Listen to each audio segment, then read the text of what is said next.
The Tao of Self-Confidence, episode 299. Welcome to the Tao of Self-Confidence, where I share stories of amazing women who have discovered their inner journey to self-confidence. Visit our website at thetaoofselfconfidence.com. Your inner journey to self-confidence awaits. Well, hello friend. Welcome to the Tao of Self-Confidence, where I share stories of amazing women who have discovered their inner journey to self-confidence. I'm your host today, Sheena Yap Chan, and today I have a phenomenal lady on the show today. She is the broker owner of Haylen Group, and I'm really excited to have her on and share her story with us. So without further ado, I'm going to introduce you to Helen Chong. Helen, how are you today? Maybe you can fill in a little bit more about yourself to our listeners.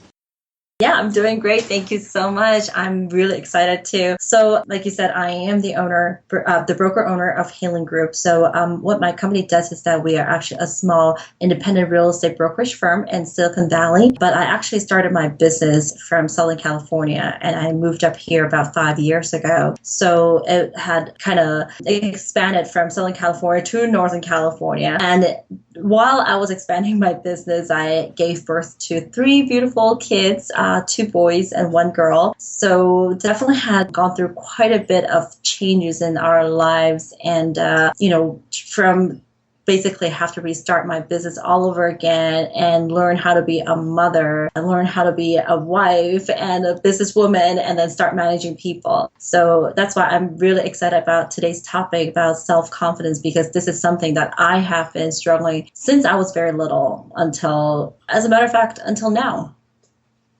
Awesome. Well, thanks for sharing that. And, it's crazy how many roles we can play, right? It's like mother, wife, entrepreneur. I know. And it's crazy how we can juggle them all at once. It just shows like how much we can do and what we're capable of. So, I'm really excited to hear your story. And Helen, what's your cultural background? Well, I actually grew up in Hong Kong. So my parents, they were from Indonesia. They grew up in Indonesia, I should say. And then but for me and my sister, we were born and grew up in Hong Kong. When I came here to the United States, I was 18 years old. So really my core background is still from Asia. I still have this strong Asian cultural. The way I think is I can understand why Asians act the way we do. But at the same time, after I came here, I actually hung out a lot more with non-Asian people from different cultural background, Koreans, Japanese, Caucasian, Americans, or Europeans. I've hung out with a lot of them. But no matter what, I still feel a little bit more comfortable, obviously, hanging out with Asian culture, just because that's what deeply rooted inside me. Thanks for sharing that. And it's true, right? Sometimes we can relate to each other a lot more than versus other cultures. They don't understand what we go through. And, this is one of the reasons I brought up the show, because, it's to bring awareness that, we do have these issues, and, when we can open up and figure out, why we feel this way, we can find solutions to them. So, it's great that you were able to go to the States and, mingle with so many people. It was like me going to Toronto. It's such a multicultural city. It was like the first time I went there, I was like, oh my God, there's Black people and there's white people. It's like a big culture shock. So yeah, it was quite an experience. And Helen, what would be your favorite self-confidence quote? My favorite self-confidence quote is actually "fake it until you make it."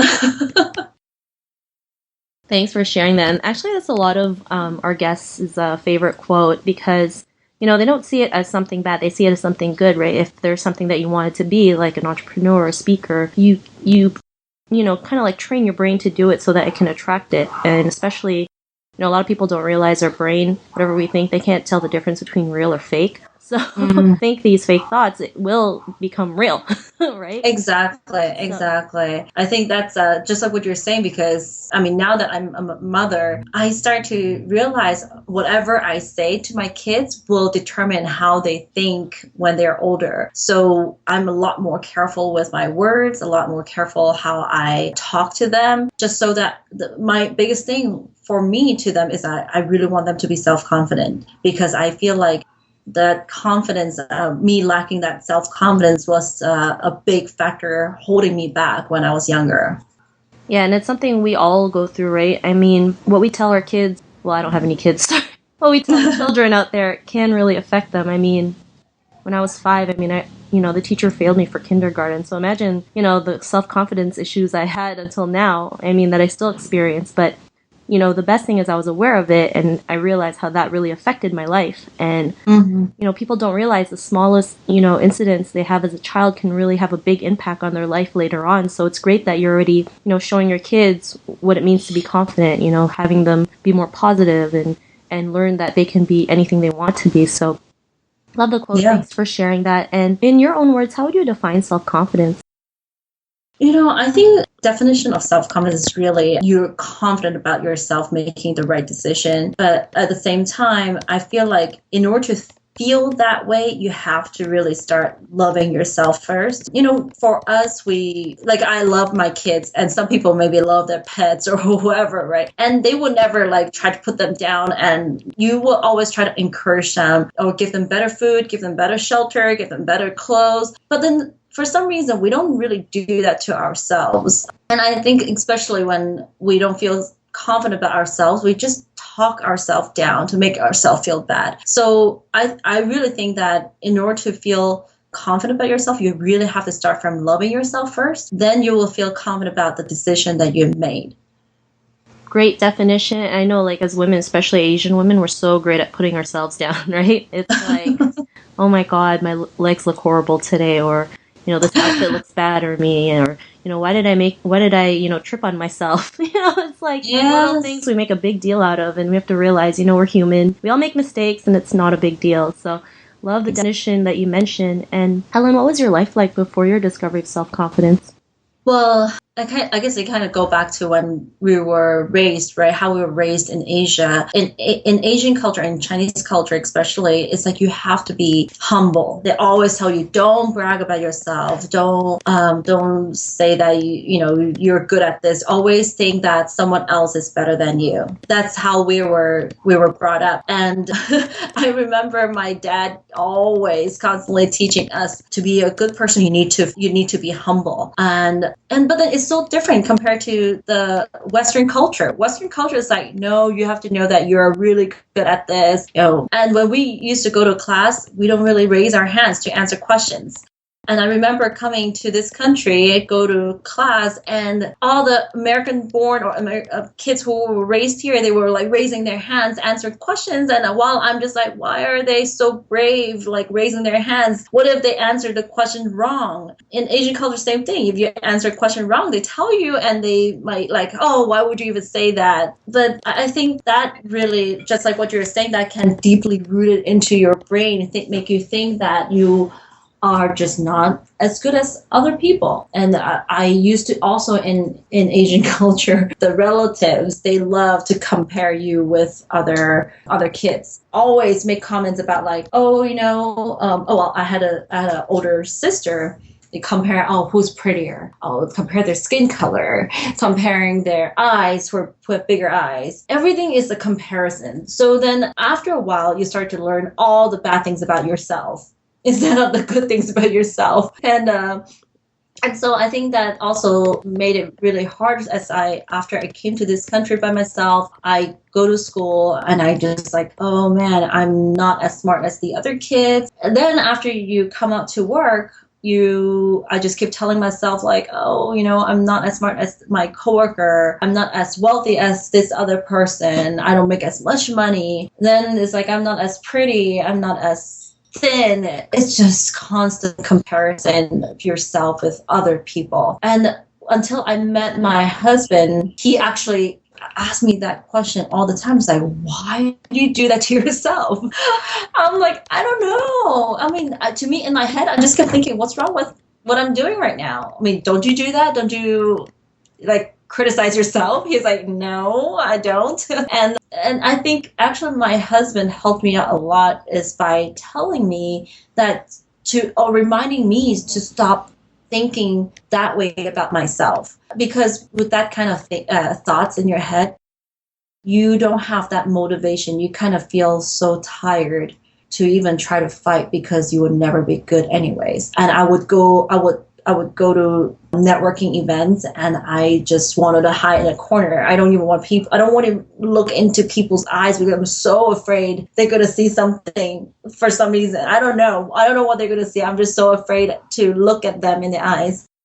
But, I started reading a lot of books. I love those self-help book.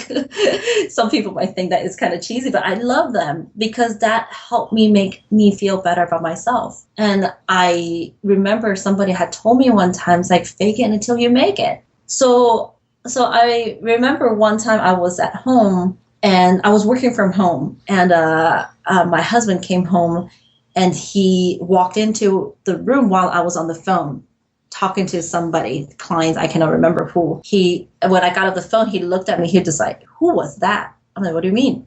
Who was that on the phone? Like, you did not sound like you. You all of a sudden have this deep voice, very confident. It's just not you at all. Who was that? And I'm just like, oh, I didn't even realize I was doing it because I pretty much was faking it. I was trying to fake that sound that I'm confident, I have this deep voice. So I think that's how I started building that confidence in me, by faking it until I believe in it myself.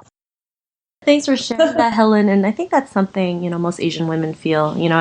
I've been through the compare game, feeling bad about myself, never talking about your accomplishments or brag about them. And I understand why parents do it, but sometimes you have to realize, if you did something well, just voice it out, right? And it's not even about bragging, it's inspiring others on what to do. And I think a lot of women, feel bad about promoting themselves out there because they feel like, they're being too much, when really it's not, right?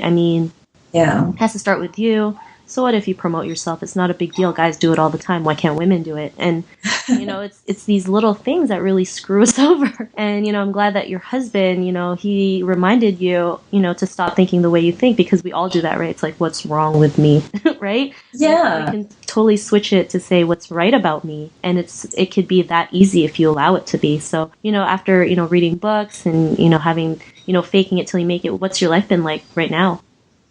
To be honest with you, I'm definitely a lot more self-confident than before. As a matter of fact, even when I was being interviewed for different topics, sometimes I still doubt myself. Am I qualified to talk about this? Even with this podcast, I love this topic, but am I really qualified? Because am I really very confident now? I still have those moments. I just want to cry and then just like, gosh, I'm a terrible mother. As a matter of fact, right before this call, I seriously just want to break down and cry because my child is going through some social, like he cannot socialize with other kids and having problems at school, and he's crying. And then I just like, oh my God, did I make the wrong decision? Oh, I'm a horrible mother. How come all the other kids are doing fine and I can't even get my kids to make friends? Like, this is a constant thing, and it's not something that, oh, I completely switched it off and I have no more issues anymore. There are still moments that I feel that way about myself, about how I'm a horrible boss, I'm a horrible realtor, I'm a horrible wife. It still happens. But I think at the end of the day, I will go back to say, you know what? I can make myself better. I can do it better. I'm not going to give up. I think I encourage myself. I can motivate myself again to go back and let's do it. But it's okay, like for all the women out there, it's okay. There are moments that we all gonna feel down, and don't think that then that you are not a confident person. Just allow yourself to have some failures in your life. We all have failures in our life, and that's how we learn. That's how we learn to be better. I don't know how to be a mother until I become a mother, and I'm still learning. Every single stage is a learning process. Every single transaction is a learning process. So we are learning how to be a person, and no one is perfect. Just no one's perfect. Thanks for sharing that. And I love how you mentioned allow to have failures, right? As Asian, kids, our parents never want us to fail. And they do it for, reasons because they love us. They don't want us to feel rejected, or, they kind of want to protect us from all that. But it's part of life, right? It is. It is just, I'm sorry, but okay. it's just because I'm like so passionate right now that I'm dealing with what's going on with my oldest son. And that's what I feel. He is having this self-confidence issue. He's afraid to be in the middle of this crowd, which I totally understand how that feels because I used to feel that way. But I'm not gonna say, or let him just give up. Me and my husband and everybody in the family talk about this issue a lot, and we just like we need to let him keep doing and learning because this is part of life. You need to learn as you go. We cannot just let him and help him and hand holding him. I wish I could just make him that feeling go away, but I can't. He has to do it, and I have to do it with my own feeling as well. Thanks for sharing that, and it's so true. I mean, we all have to learn that failure is part of the process, and it's not really failure when you see it. It's just learning to help you build more character, strength, more courage to be a better person. So, thanks for sharing that. And Helen, if our listeners wanted to connect with you, get to know a little bit more about you and what you do, is there any links or social media profiles we can connect with? Yeah, absolutely. I'm on Facebook, I'm on Twitter, but the easiest way to connect with me is probably through Facebook and just search Haylen Group, Haylen Group. Same thing for Twitter. And I'll be happy to share my email address as well. My email address is Helen, Helen, at Haylen Group, HaylenGroup.com. Awesome. Well, thanks for sharing that. And to our listeners, if you want to connect with Helen, you can also head on over to the taoselfconfidence.com and search for Helen's name. Her show notes will pop up along with everything else we talked about. And I just want to thank Helen for taking the time to share her story with us on self-confidence. So thank you so much. Yeah, thank you. I'm so happy to have talked about this. Not a problem. It was an honor having you on the show. And to our listeners, be on the lookout for another new episode of another amazing woman's journey to self-confidence. And we'll talk to you soon. Bye for now. Thank you for tuning in to another amazing episode of the Tao of Self-Confidence. Sign up for our free membership site to get more amazing resources for self-confidence by visiting our website at thetaoofselfconfidence.com. Your inner journey to self-confidence awaits.